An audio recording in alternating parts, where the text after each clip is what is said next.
Reading practice of Lesson 11. Lesson 11, number 6. Dear friend, when it is necessary for you to travel 150 miles or more to a city in which a meeting is to be held, you should not drive, because that is the hard way, period. A better way by far is to charter an airplane from the Jordan. Again, this is for capitalization. Flying Corporation, and save hours of boring drive. Paragraph. We will provide the services of a highly skilled and efficient crew that will get you to your meeting in style and take you home after the meeting, period. I know you will be pleased with the efficiency. Paragraph. If you could arrange to share the rental of a chartered plane with your colleagues, you would be able to have the pleasure and speed that a chartered plane provides at a small cost. Paragraph. We were the first to offer charter service in Westfield, period. If you would like to have all the facts, mail the attached card, period. We will be happy to send them to you, period. Better still, stop in and get the facts at our Field Street office, period. I am there from 9 to 5 daily, period. Sincerely yours. Reading practice number 7. Dear Jim, when Mr. Ward and I were in Garden City, we heard Mrs. Mildred Fields give a good talk entitled, open quotation, Children and Their Problems, period, close quotation.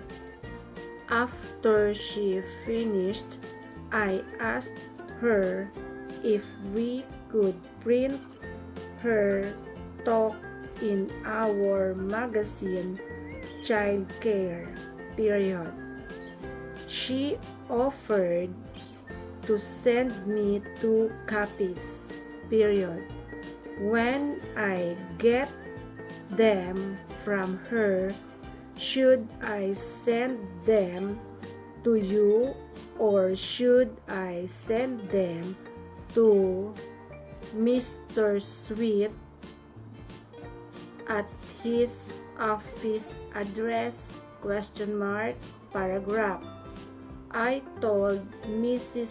Fields that if all goes well, we should be able to print her talk in our July issue.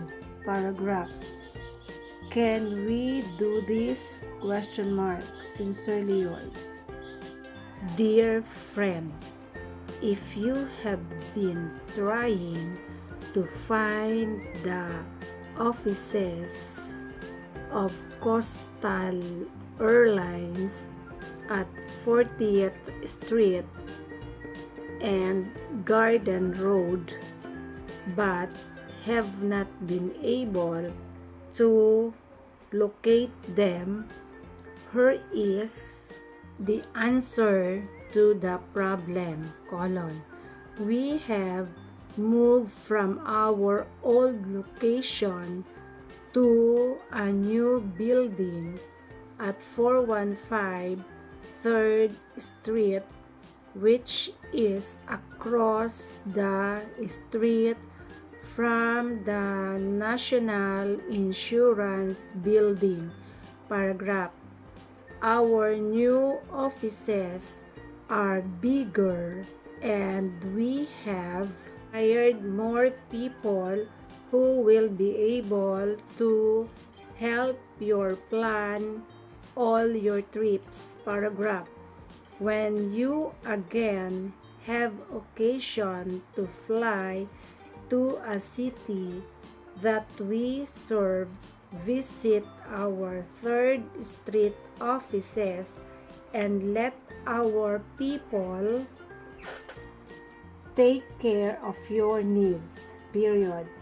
They are eager to help. Period. Yours very truly. Number 9 of lesson 11. Dear Richard, I have been trying to reach you at your 5th Street office for the last 10 days, but I have not been able to get you. Period. Apparently, you have been on the road. Period. Therefore, I am writing you this note to ask if you could do me a favor. Paragraph. 2 of my old friends are going to visit me from July 18 to July 25. Period. While they are here, they would like to see the Mets play the Cardinals on the afternoon of July 19. Period. I tried to get tickets but I could not get them. Period.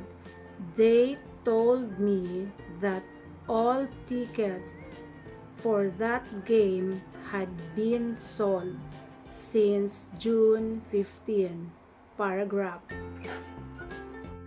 I thought that with your influence you might be able to get tickets from my friends even if they are in the center field bleachers! Exclamation mark. Paragraph.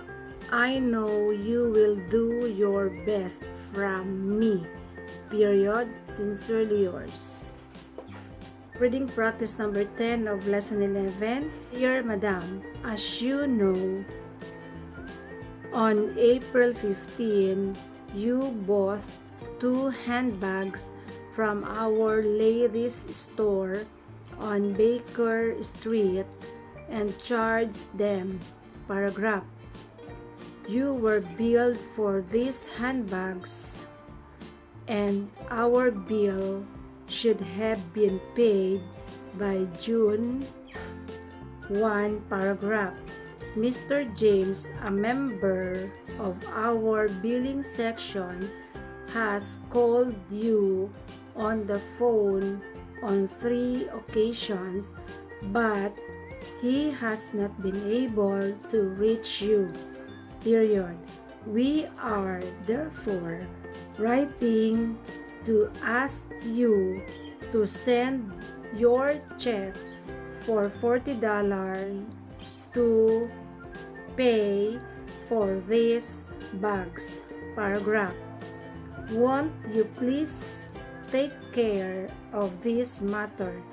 Period. Yours very truly.